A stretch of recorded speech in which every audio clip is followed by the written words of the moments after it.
A Question Time audience member was critical of how the government have delivered Brexit so far and questioned why negotiations were not completed with the EU before the 2016 referendum so the British people could make a clear choice. Jonathan Freedland, a writer and broadcaster, claimed this was exactly the reason why Brits should be given another vote on leaving the EU, which sparked a furious response from some members of the audience. The audience member said, "Why couldn't all these negotiations on fishery policy, on the environment, why couldn't they have taken place before the Brexit vote?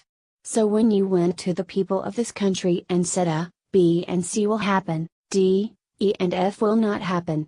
Brexit news. The QT audience erupted after Jonathan Freedland called for another Brexit vote that would have reduced to confusion to zero.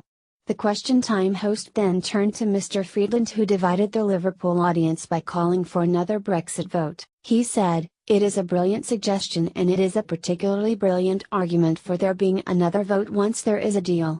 The writer was then interrupted by seething audience members who howled him down. "It is a brilliant suggestion and it is a particularly brilliant argument for there being another vote." Jonathan Freedland. Mr. Freedland continued, "Essentially what happened on June 2016, we were like a family who decides we are going to move house. Then you look around and you look at all these houses and you think, what about this one, we could rent this one. Well, before you decide that you would have another decision to make, you wouldn't you say, well, we voted to move so we have got to move into this house whether we like it or not. You would take a new decision. Once we know the terms of the deal we should have a say. The UK Prime Minister has ruled out having a second referendum on Brexit and remains committed to leaving the European Union. Britain last month agreed a transition period with the European Union which will come to an end at the end of December 2020. Former Labour Party frontbencher Owen Smith was sacked from his position after he called for Brits to be given another vote on the final deal.